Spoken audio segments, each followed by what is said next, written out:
సెల్వి నీలాగే తల్లి లేని బిడ్డ. చాలా అందంగా ఉండేది. మీ నాన్న రోజు తాగొచ్చి మీ అమ్మను కుక్కను కొట్టినట్టు కొట్టేవాడు. కానీ సెల్వి మాత్రం వాడిని ఎదిరించి ఒక్క మాట కూడా అనేది కాదు. వాడు మొగుడవడం వల్ల బాధలన్నీ భరించేది.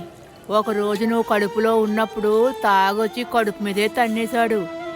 మేము అందరం ఆటోలోని హాస్పిటల్ తీసుకెళ్లి చేర్చాము. మీ అమ్మ తల అంతా రక్తం.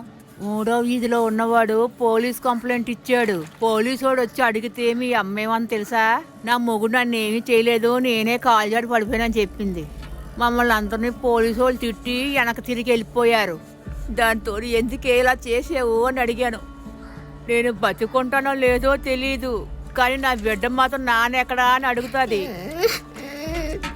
జైల్లో ఉంటే మంచిది కాదని అనుకుంది. ఆ మనిషి తాగినా పర్వాలేదు, ఎన్నో రోజు మారుతాడు అనుకుంది. ఎన్నో బాధలు పడి నువ్వు బయటకు వచ్చావు. నా కళ్ళను చూస్తూనే అది చనిపోయింది.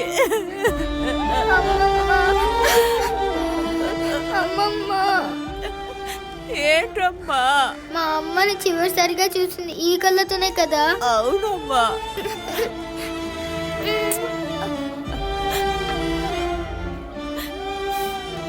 మా అమ్మని ఫోటోలో కూడా చూడలేదమ్మమ్మ. మా అమ్మ ఫోటో ఏమైనా మీ దగ్గర ఉందా?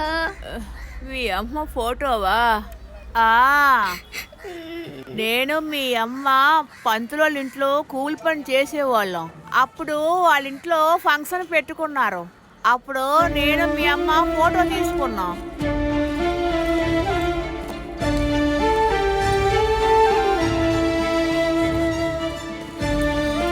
స్వామి, మా అమ్మ ఫోటో మీ దగ్గర ఉందంట కదా? ఎవరమ్మా నువ్వు? ఎక్కడి నుంచి వస్తున్నావు? సెల్వి వాళ్ళ కూతుర్ని. అరే రే, సెల్వి కూతురువా?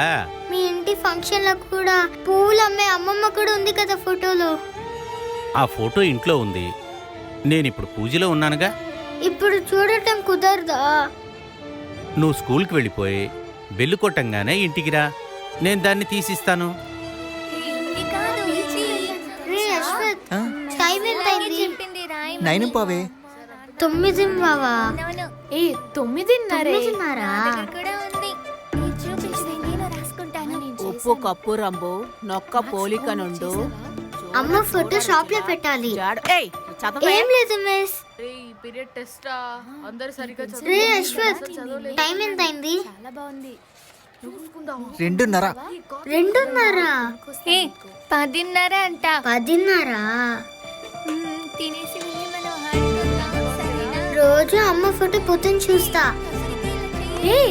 ఏం చేస్తున్నావే?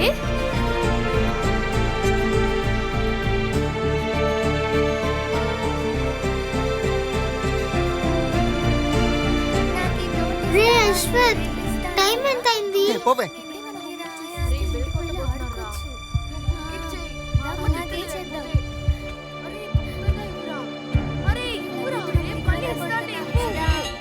ఏరా బాలు, ఎలా ఉన్నావు?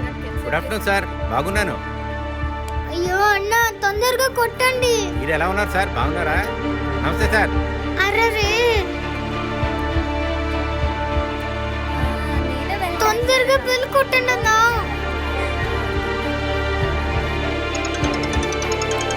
తొందరగా బెల్ కొట్టండి అన్న. అరే,